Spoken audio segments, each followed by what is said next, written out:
Hi, everyone. Hello. Okay, a lot going on today. All right, couple of toppers to kick us off. Tomorrow, the president will travel to Greensboro, North Carolina, where he will visit North Carolina Agricultural and Technical State University for a tour of their new Harold L. Martin Senior Engineering Research and Innovation Complex, which opened in February. North Carolina A&T is the largest historically black college and university in the nation and the largest producer of African American undergraduates in engineering and with master's degrees in mathematics, statistics, and engineering in the country.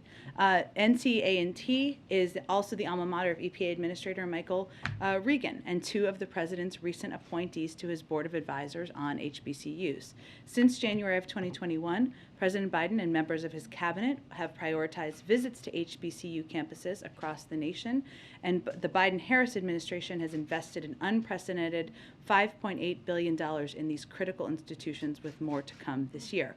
The president will meet faculty and students who are studying robotics and cybersecurity, and I'll talk about how investments in the Bipartisan Innovation Act can help build on the remarkable progress we've made over the last year in getting our economy back on its feet through the American Rescue Plan and in laying a foundation for an economic renewal that's made in America through the Bipartisan Infrastructure Law.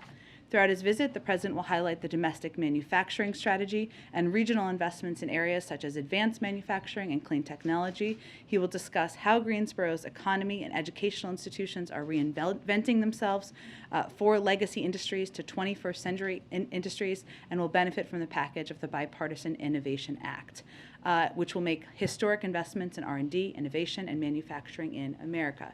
That means stronger supply chains, more manufacturing jobs, and lower prices for consumers as we break up the bottlenecks like semiconductor chips that have driven inflation over the last year. 473,000 manufacturing jobs have already been created on the president's watch. He wants to build on that success by passing the Bipartisan Innovation Act to create more good-paying jobs and lower prices for working families. Also wanted to note that today, during Black Maternal Health Week, Vice President Kamala Harris will convene a first-ever White House meeting with cabinet secretaries and agency leaders to discuss the administration's whole-of-government approach to reducing maternal mortality and morbidity. In December of 2021, Vice President Harris announced a historic call to action to improve health outcomes for parents and their young children in the United States. Today, the administration is making additional announcements as part of our continued response to that call to action. The announcements include 11 states and the District of Columbia working with the Centers for Medicare and Medicaid Services to expand Medicaid coverage through the American Rescue Plan from 2 months to 12 months following a pregnancy. CMS's birthing-friendly hospital designation, which would assist families in choosing hospitals that have demonstrated a commitment to maternal health, will go live with initial quality measures in the fall of 2022. Final piece, and then we'll get to your questions. Since before taking office, the president and his team have made finding highly qualified judicial nominees who are devoted to the rule of law and our Constitution and who ensure that the federal bench more fully represents our country a critical priority. Last week, you all saw the Senate's bipartisan history-making confirmation of soon-to-be Justice Ketanji Brown Jackson, a judge with the strongest credentials imaginable, with the backing of law enforcement and many of the most respected retired conservative jurists in the country, and it earned some of the strongest public support of any Supreme Court nominee in recent American history, tying Chief Justice Roberts during his confirmation. This morning, the president announced his first round of judicial nominees since Judge Jackson's confirmation, bringing the total number of nominees he has put forward, including Judge Jackson, to 90. A number of these picks, if confirmed, would also make history. For example, Judge John Lee would be the first Asian American judge to ever serve on the Seventh Circuit of Appeals, and Nancy Maldonado would be the first Hispanic woman to serve as a federal judge in Illinois. The president is very proud of all of the nominees he has announced in office, 72% of whom are women, 30% of whom are black, 21% of whom are Hispanic, and 19% of whom are from the AAPI community. With that, let's get to your questions. I'll promise to reduce the toppers next time. That's my deal. Go ahead. Thanks. On the president calling what's going on in Ukraine genocide, what changed? What did the president see? What did he hear in the days between saying 8% war crimes and this genocide? Well, he called it a genocide yesterday, not once but twice actually, because as he said yesterday, it's becoming clearer and clearer each day that it is Putin's aim to wipe out the idea of being Ukrainian, that we're seeing greater brutality increase day by day. And some of that, I will note, is because we're gaining greater access to areas. We have more intelligence on what's happening in areas. Leaders are speaking out more about it. And frankly, there's also reporting about what is happening on the ground. But to give you some specifics, I would note that, of course, what we saw in Bucha was not an anomaly as Ukrainian forces searched towns that Russian forces previously occupied as they're pulling back and moving to the east. The mayor and the city council of Mariupol are reporting high numbers of civilian casualties. The train station attack just over the weekend killed more than 50 civilians. The UN has recently recorded 4,450 civilian casualties, all just since February 24th, and the real number, we believe, is likely much higher. The OSCE's Moscow Mechanism report today found clear patterns of international humanitarian law violations by Russian forces by targeting hospitals, schools, residential buildings, and other locations where civilians are sheltering. And we've also seen, I think, from the beginning of this, Kremlin rhetoric and Russian media deny the national identity of the Ukrainian people, and the Kremlin has launched a full-scale assault on the sovereignty of the Ukrainian state and its people. So the president was speaking to what we all see, what he feels is clear as day in terms of the atrocities happening on the ground. As he also noted yesterday, of course, there will be a legal process that plays out in the courtroom, but he was speaking to what he has seen on the ground, what we've all seen in terms of the atrocities on the ground.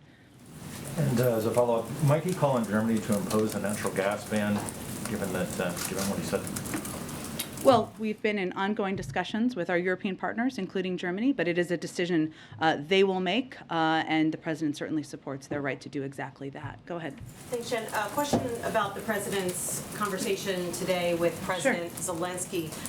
Did they talk about the possibility of moving U.S. diplomats back into Ukraine? I don't have more details of that. I will tell you that our objective is to do exactly that. And we, of course, assess in a process that's led by the State Department, security considerations, who the right personnel to go back first would be, and that certainly is something the president would like to see, but I'm not aware of him providing an update on that today. Also, President Zelensky tweeted that he and the President Biden agreed to, quote, enhanced sanctions. What does that mean? Additional sanctions, the consideration of additional sanctions, and that's certainly something we're continuing to consider, and the president conveyed that as well. And then back to the question about genocide. Last week, Jake Sullivan was here at this podium. He said we have not yet seen a level of systematic deprivation of life of the Ukrainian people to rise to the level of genocide. So is it now the White House position that you have actually seen a level of systematic deprivation that would qualify as genocide? Well, the president spoke to that twice yesterday, and of course he's the president, and we are here to implement his views. And then finally, has the U.S. or any non-governmental partner had any ability to assess with any greater certainty that any kind of chemical or nerve agent was actually used in Mariupol? We don't have any update on that at this point in time. Go ahead. Thank you, Jen. Following up on Nancy's question, did anyone know that the president was going to use the word genocide in his remarks? It seemed like a passing remark or passing reference in a broader conversation about inflation. Well, he's the president of the United States and the leader of the free world, and he is allowed to make his views known at any point he would like. So it was not scripted then, it wasn't pre-planned? Again, I think we shouldn't misunderstand who he is and where he stands in the totem pole, which is at the top. Okay. And then on the call today, can you clarify one other thing? There has been some reporting that the helicopters were not going to be part of the package, and then they went back into the package. Can you clarify if the call with Zelensky was the was the thing that put those helicopters back in the package? So on this, I know there's been some different reporting and confusion, so I appreciate you asking. We are, of course, in constant conversations with the Ukrainians, as is evidenced by this morning and the 2-hour call that Chairman Milley and Jake Sullivan had last week on what they need and how we can be helpful. It was unclear for a while from their side whether they wanted additional helicopters. We have provided them helicopters in the past, and today they made clear they wanted them in, so we said, great, there are helicopters in the package. The first bus of migrants arrived in D.C. today. Texas Governor Greg Abbott making good on his promise to send migrants to the president's doorstep. I think you previously called it a publicity stunt. Is that still the view of the White House? Can you give us any reaction to this busload of migrants arriving here in D.C.? Well, these are all migrants who have been processed by CBP and are free to travel, so it's nice the state of Texas is helping them get to their final destination as they await in their outcome of their immigration proceedings, and they're all in immigration proceedings. And then on your statement this morning, you had mentioned in that statement that the truck inspections have led, that Governor Abbott has been conducting, have led to disruptions for the food and automobile supply chains and rising prices for families. So is the White House blaming Greg Abbott for inflation? Well, I think we're trying to state the facts of what another political stunt that we're seeing happen and the impact of it. And what we're seeing is right now, factually, there's over $1 million in trade crossing over the U.S.-Mexico border every minute. These actions are impacting people's jobs and the livelihoods of hardworking families in Texas and across the country. That's not a political statement. That's a statement of fact. I'd also note that what we're seeing with these unnecessary inspections of trucks transiting ports of entry between Texas and Mexico are significant delays, which are resulting in a drop in commercial traffic of up to 60 to 70% in some ports. And that is significantly impacting the local and regional supply chains to the point that trade associations, officials, and businesses are calling for the Texas governor to reverse this self-inflicted gridlock. I'd also note that CBP officers are very good at their jobs, and Texas DPS does not need to replace CBP at the southern border. CBP has conducted a record number of drug seizures with more than 900,000 pounds of narcotics seized just in FY 2021. So the economic impact here, something that people of all political stripes are calling for a reversal of, is something that we think is significant and we felt should be shouted out. And then last one, does the White House still view inflation as transitory? That is the view of the Federal Reserve and outside economists, and they all continue to project it will come down this year. Go ahead. Yeah, Jen, just to make sure we're clear, first of all, on the question of genocide, because I know sometimes in the past the president's expressed his own opinion about issues. It's not necessarily been U.S. policy. So is it the U.S. policy that genocide is being committed in Ukraine, or was that the president's personal beliefs? Well, there is a legal process, as the president said yesterday, that will be undergone and will happen. And he wasn't getting ahead of that. He was speaking to what he feels we see on the ground. But regardless of what you call it, what our objective now is evidenced by the enormous package of military assistance we put out today, is continue to help and assist the Ukrainians in this war, and one where we see atrocities happening every single day. Is there any concern, though, that the president's views on things differing from what the actual policy is once it's gone through all those legal channels, that could be confusing to world leaders when the president's saying one thing but the policy isn't necessarily How would it yet? impact the outcome? Yeah, well, I mean, once there's a genocide being committed in a region, other countries would treat that in a certain way if that's In what the way? policy. I guess as far as how the way leaders would try, decide how they're going to respond to that. So, and I don't know. Well, typically maybe a consideration of genocide takes years. I mean, look at, there are many past examples, and if you look at even Uyghurs, right, and what we've called out happening in China, that took many years to call out. That hasn't meant we've provided a range of military assistance. What we are doing now is we're trying to prop up and support Ukrainian leaders. There are other, and the military, of course, there are other leaders in the world who have said something similar to what the president has said recently, because they're also seeing the atrocities on the ground. I don't know that it's changed policy or confused anyone. I think they're speaking all from what they are seeing with their own eyes as we look at the visuals of what's happening on the ground. So you don't see concern there. And then just a quick follow-up from a topic from last week. Following the president's exposure to House Speaker Pelosi, did he ever receive any post-exposure prophylaxis like monoclonal antibodies, which are approved from the FDA in certain circumstances for people who've been exposed If to you're COVID? immunocompromised, Immunocompromised, He's people at not. high risk. Yeah. he's not immunocompromised, so no. Right. So he did not receive any treatment. He's not immunocompromised. Okay. Go ahead. Thank you, Jen. Earlier today, Treasury Secretary Janet Yellen said countries that are currently sitting on the fence amid Russia's invasion of Ukraine risk facing isolation from the global economy. Were those comments aimed at any specific countries, and can you speak to whether the administration is considering secondary sanctions on countries that do not comply with the restrictions the administration has imposed on Russia thus far? Well, I think certainly we consider a range of options if countries don't abide by the sanctions we've implemented, right? And that is something we certainly will continue to watch. I don't have any projections of that, fortunately, at this point in time. I think she was speaking to what we've said from here a number of times, which is that in this moment where you have a dictator brutally invading another country, targeting civilians, you have to contemplate what side of history you want to be on. And that is true for any country around the world. And then a follow-up on COVID. Is the administration concerned that COVID data is not picking up many cases that are confirmed by home tests, especially amid this uptick caused by the BA.2 variant? And will there be a public education campaign to push people to report their positive results?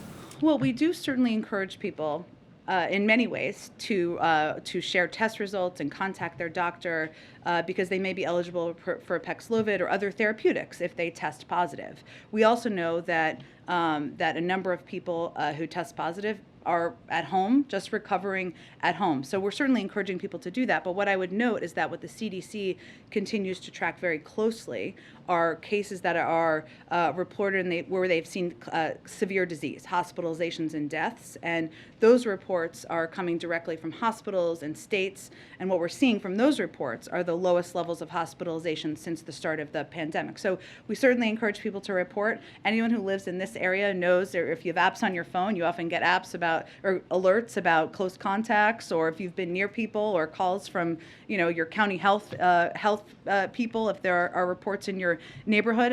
We encourage people to do that, but our focus, as the CDC has conveyed over the course of last weeks, is really on severe disease, hospitalizations and deaths, what we can do to reduce those. We're fortunately seeing lower numbers, even as we've seen an uptick in cases. Go ahead. Thanks. I spoke to former NSC Chairman Robert O'Brien on Friday. He says most Republicans and most, if not all, Democrats are on board with the current Russian sanctions. However, he had two criticisms. He said that one, planes should be provided to Ukraine, and two, that full sanctions should be implemented against Russia and Putin immediately. Your thoughts and response to that? I don't have a direct response to Robert O'Brien. What I can tell you, and I'm sure he's aware of this, or maybe not, I don't know, that we have implemented a more significant and crippling sanctions package, financial sanctions package, than has ever been done on any large economy in history. So I would certainly point to that. In terms of his view as a private citizen, I guess, at this point, on planes, we've spoken to that in the past. If other countries want to provide planes, we're not standing in the way. We've made an assessment about what the Ukrainian military needs and what they are trained on to use, and what would be effective in the transport of it. That continues to be our assessment. I noticed that the helicopters were on the table. Are U.S. warplanes provided to Ukraine, or even the mix from Warsaw, from Poland, are they off the table completely? We've never said they were off the table. What we've said is that we had concerns about the Polish proposal, about how they would be transported.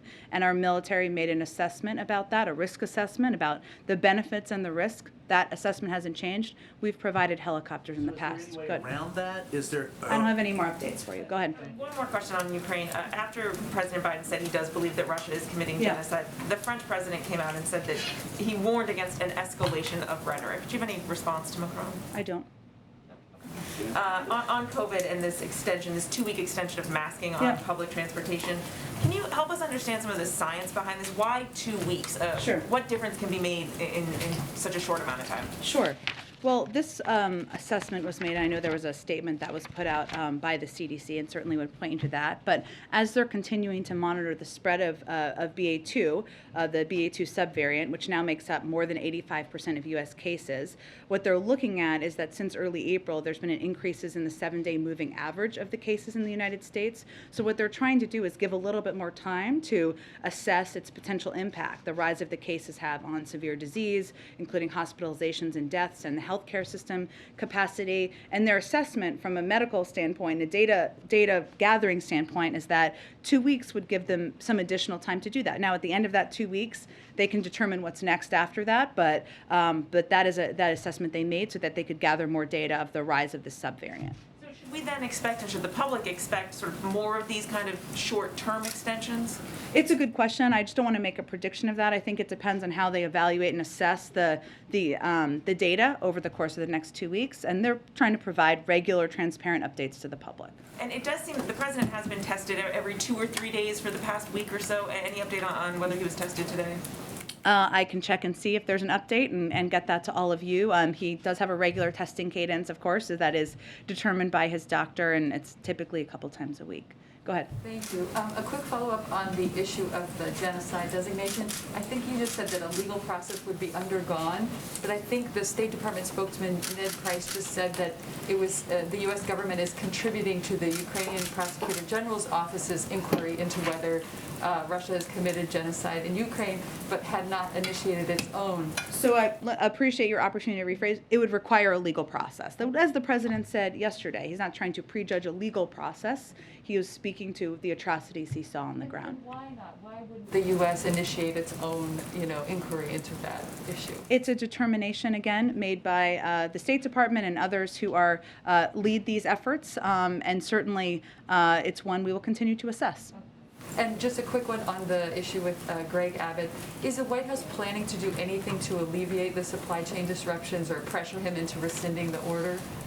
Well, obviously our preference is that he rescinds the order, and it's not just our preference, it's the preference of a number of trade associations, officials, business leaders, and others who are seeing the direct impact on commerce and on the economy and on business in the community. So beyond that, I think our effort today was to highlight what the impact is and how this is not a step that is in immigration policy or addressing root issues at the border. This is one that is hurting, having a negative economic impact on people who work and live in that community, and the over $1 million in trade crossing over the border every day.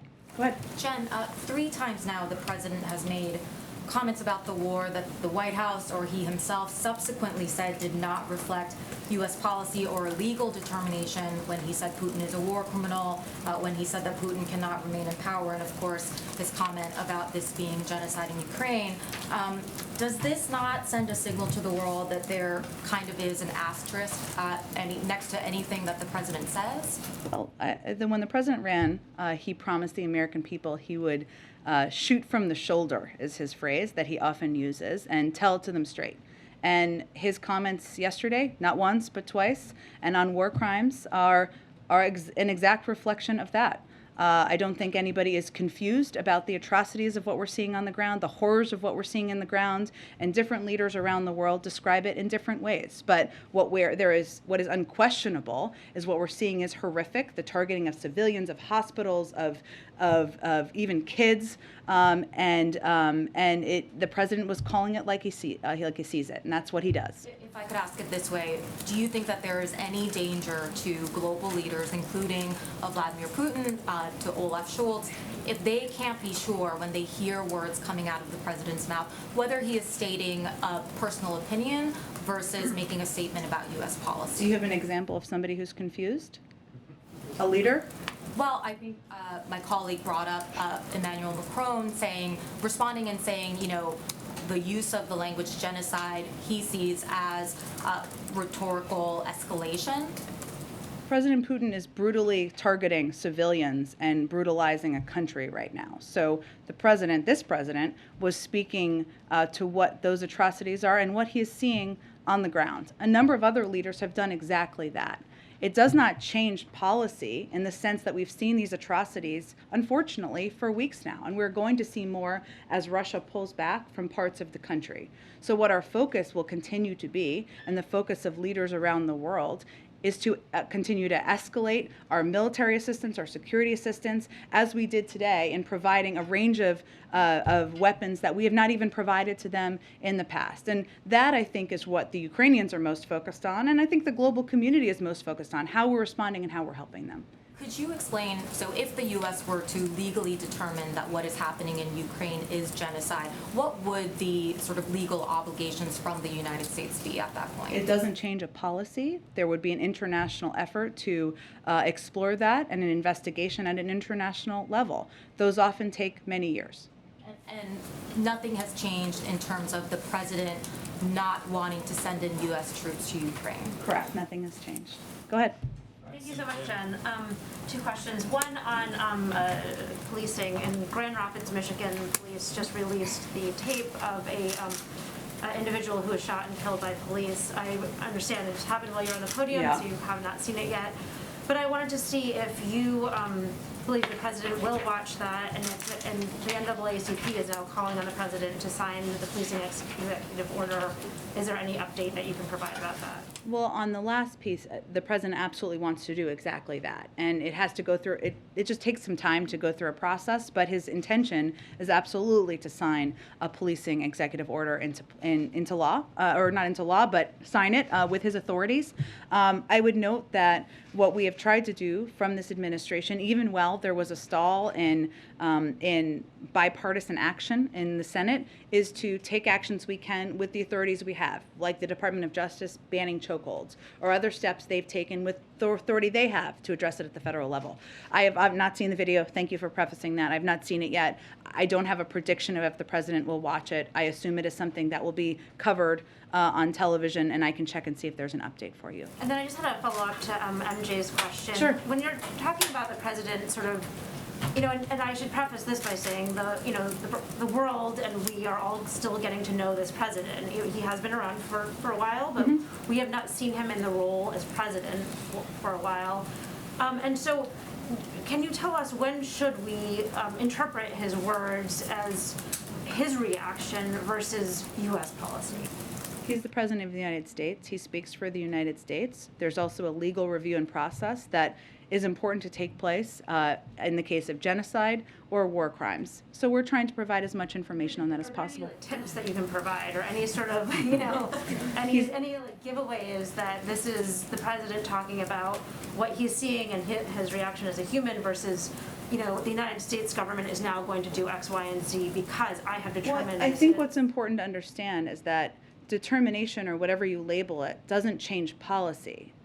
What we are doing right now in terms of the amount of security assistance we're providing, including the new package today, goes far beyond what we have done in many cases where we have called it genocide. So there is not a direct trigger in that way, and if that's helpful clarity for anybody, happy to provide it. But he is the president, he speaks for what our policy is, and I would take his words for exactly what they are. Go ahead.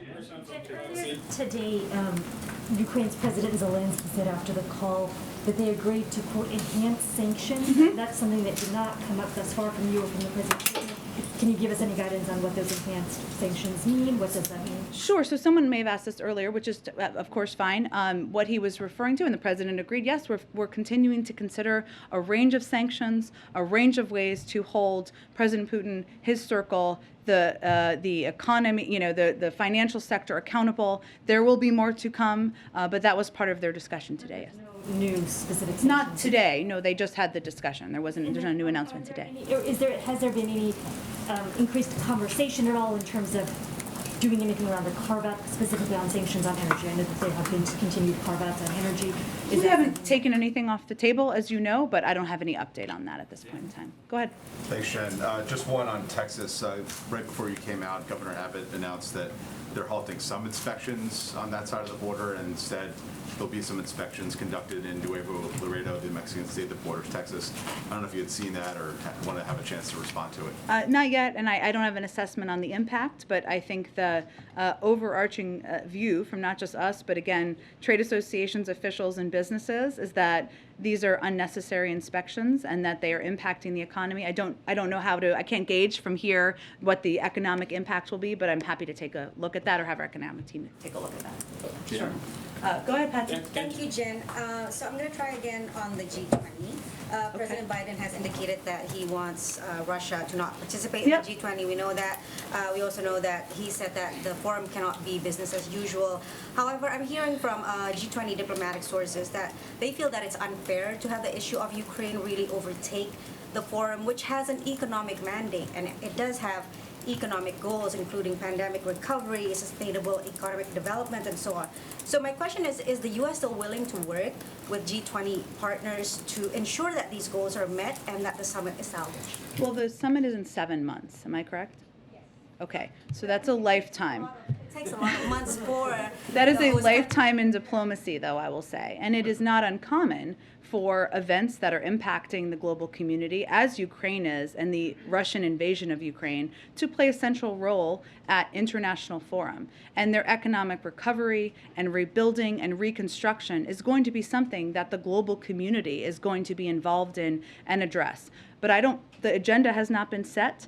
I don't think we know at this point how dominant Ukraine will be or not be. It depends, I'm sure, on where things stand at that point in the world. Well, the agenda hasn't been set, but the presidency has already set these three main pillars, and they have nothing to do with Ukraine or Russia. So I guess what would be the administration's response to these criticisms that say disinviting Russia or including Ukraine as an observer really just disrupts the summit's agenda as well as divide or create a rift among members? I think I would say that Russia and President Putin have shown himself and themselves to be a pariah in the world, and the president's view is that he has no place at international forum. The inclusion of Ukraine does not mean it's only about the battle on the ground. We're going to need to rebuild Ukraine. Ukraine has just applied for EU membership. I can't determine for you what that will look like in the final stages, but there's a lot of topics that can be discussed, and Russia's actions and President Putin's actions make them a country and a leader that the president does not feel should participate in an international fora. One question on China. So U.S. Trade Representative Ambassador Tai said in a recent interview that in the long term, the China trade challenge will actually eclipse the crisis in Russia today. So is the administration concerned that the war in Ukraine takes away your focus and resources to meet the challenges from China? We're not. I mean, how the U.S. government is set up, as you know, is that we have experts and in every area, right, working simultaneously at the same time. Yes, the war in Ukraine is a big issue that we're very focused on. This president is very focused on. There's an entire team focused on Asia at the State Department, the Defense Department, the National Security Team, every single day that is not involved in that war. So I can assure you and assure everybody that we are able to walk, chew gum, and do multiple layers of diplomacy at the same time. On the genocide. Is that a GPS direction? I appreciate it. Is it? It's okay. I need directions everywhere, so I appreciate it. Go ahead. Again, European diplomats, officials we are talking to are saying this escalation of words has an impact because it makes the prospect of future peace talks with Vladimir Putin very difficult or impossible. So is the president, by using such words, conveying the idea that there will never be any possible talks with Putin and that the only way the war can end is military capitulation? No, and I would just dispute that argument or that notion. Peace talks is something we're always going to support. The president, Secretary of State, or National Security Advisor are always going to support, and we support the Ukrainians in that effort.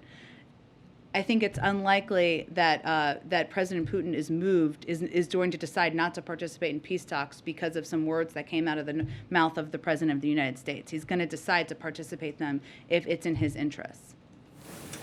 The producer price index on inflation came out at the highest level that they've had in the history of recording these events. This is the price that companies are paying for the materials that they need to make the stuff that they sell, right? So with the last 2 days, the inflation reports, does the White House believe that inflation has now peaked and we're coming back down, or because of these reports, do you think we're going to see even worse numbers in the future? We'll let the Federal Reserve make projections about that. They have the purview over those projections. What I will say is that when we talked about this over the last couple of days as it relates to the CPI data, Consumer Price Index, as opposed to Producer Price Index for others. And what we saw, while energy accounted for 70% of the monthly inflation in March, on CPI data accounted for a substantial portion of PPI inflation as well. And PPI measures things like the cost of wood, metal, plastics, kind of materials like that. So it's not a surprise to us that energy is having an impact, is a driver of these numbers. Obviously, what we're trying to do is mitigate the energy impact and take steps to do exactly that, release from the Strategic Petroleum Reserve and other actions working to get more supply out into the marketplace. But, again, projections of when we're hitting a height and where it will look, we will leave that to the Federal Reserve. So does the president then acknowledge any responsibility for the inflation that we're seeing now based on the decisions that he's made when he came into office? Well, I would say, as the president has talked about quite a bit, there are a range of factors, including the pandemic, the impact on the supply chains, and our effort. And what we've tried to do from the beginning is take steps to address that, address the supply chains. And we've had a lot of success moving more equipment and goods through ports, et cetera. We've also seen, given energy is such a significant driver of this data, an increase in energy prices over the last month plus since the invasion of Ukraine. That's factual. That's based on data that we have seen out there. So our effort and our focus has been to try to address it and take mitigation measures when we can. But does he take responsibility for his decisions? Like some say the American Rescue Plan boosted demand when it didn't need to. Larry Summers was one of those. Well, the alternative would have been that we would have gone into a massive economic downward spiral, and many Americans would have not had enough food to put on the table. So we chose the other path. Go ahead. Thanks, Jen. Senator Schumer at a virtual event on student debt today said that he's talked personally to the president, quote, a whole bunch of times, and talking about canceling student debt. He said, "We're making progress, folks. We are making progress. The White House seems more open to it than ever before."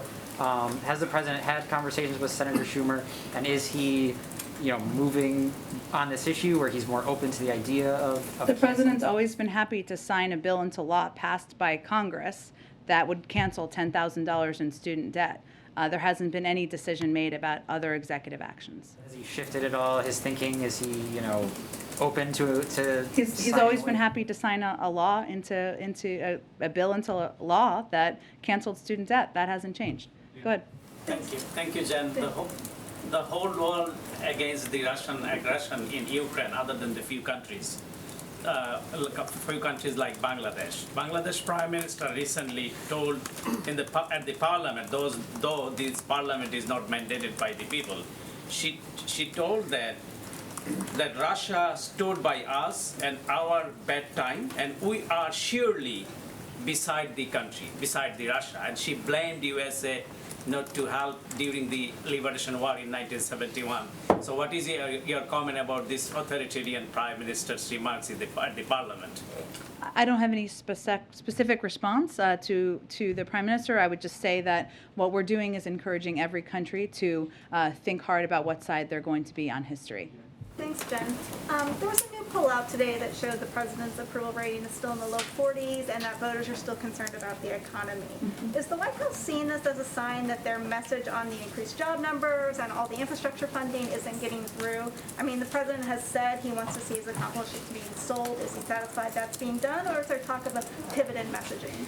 Well, I would say we understand some realities happening right now, including the fact that there is a war happening in Europe, and that is dominating the airwaves, which we understand and fully expect. And so the president has actually done a number of events on the economy in recent days and weeks, and will continue to. But our view as well, the world needs to understand and see how he is leading on the war. The world also needs to see, or the country needs to see, I guess I should say, how he is continuing to lead on the economy. And I don't know that that's a shift or requiring a shift. It's just a recognition that being able to continue to speak to our domestic audience about that is a huge priority, and his schedule tells the story of how much of a priority it is. Hey, yeah, I wanted to ask about the migrants that arrived today from Texas. These are Venezuelan and Nicaraguan migrants who have applied for asylum in the U.S. Has the administration been in touch with these migrants or with the organizations that are assisting them, such as Catholic Charities? The migrants who have traveled on the bus from Texas, well, they're all in immigration proceedings, those who traveled on the bus, and so certainly that would mean they're in touch with the appropriate entities in the federal government about that process, but beyond that, I don't have any other updates. You have not been in touch with them to make sure that their rights are respected. Well, that certainly is of vital importance to us, and as we've stated many times from here, nobody can forcibly be put on a bus. They would have to voluntarily be put on the bus, and if there are concerns about that, we would expect they would contact appropriate authorities. And even if these migrants wanted to get out of Texas, do you find it troubling that the Texas governor used them as props to make a political point to the White House? Do you worry that this might reinforce the narrative that profiles undocumented people as criminals or bad people? Well, called it the other day a publicity stunt by Governor Abbott and made clear that immigration policy and law is overseen by the federal government, not state governments. So I think I spoke to that the other day pretty clearly. Go ahead. Thank you, Jen. Since you mentioned a team focused on Asia earlier, I have several Asia questions. Sure.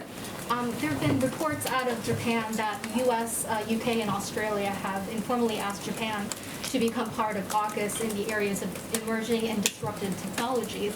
But yesterday, the Pentagon said they could not confirm this, and also the Japanese government itself has also now denied this news.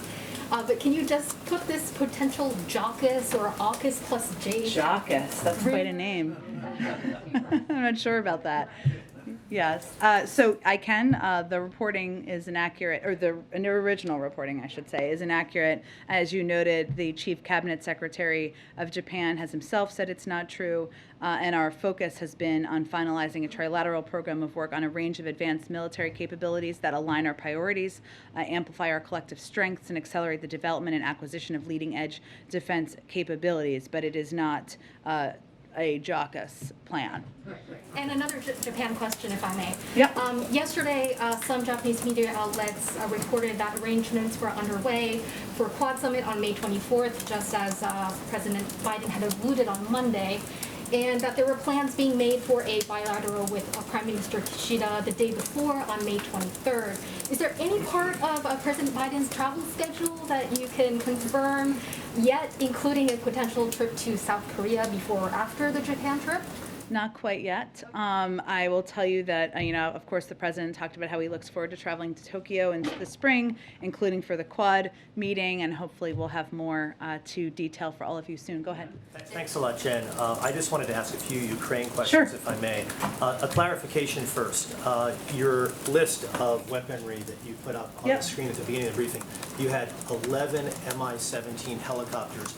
Generally, there are two versions of that helicopter. One's a transport version, the other one is an armed gunship. Which version are you supplying to? I'm happy to get greater clarity from the Department of Defense. Obviously, because of the earlier questions, you noted it was, do they want them, do they not want them? They were just added back in, so we'll see if there's more detail. Thank you. And then on sanctions, when I hear the possibility of more sanctions being brought against the Russian government, perhaps individuals in Russia, I'm just a little confused that you haven't thrown everything at Russia already. What's left, and why haven't you thrown everything at Russia already in terms of sanctions? Well, there's always more that can be done on the sanctions front. Additional financial institutions, there's always secondary sanctions. There's a range of steps that can be taken. We have already done to date, as I noted a little bit earlier, the most significant and crippling sanctions package that has ever been done to a modern, like a big economy ever in history. So there's processes that you have to go through to consider, to evaluate the impact on the global economy, on our economy, whether steps and the assessment of that, and that's ongoing for additional options. Final one, on a no-fly zone, possibility of a no-fly zone being imposed by NATO. Sometimes spokespeople like you, Jen, you say all options are on the table. Is that an option that is ever going to be on the table?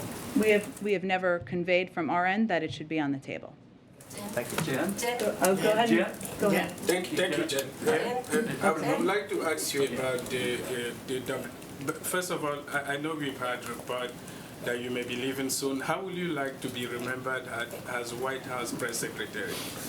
Well, one day I will not be here, either to spend time with my kids or because the president fires me, hopefully not the latter.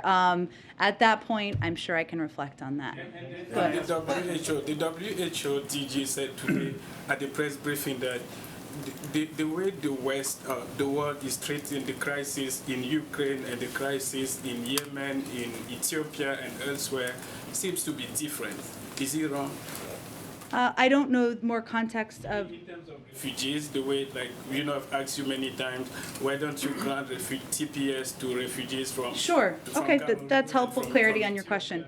That's a process that is overseen by the Department of Homeland Security, and an assessment is made through that that process. So I don't have any updates for you on that. I know you keep saying that, but are you not supposed to lead the way?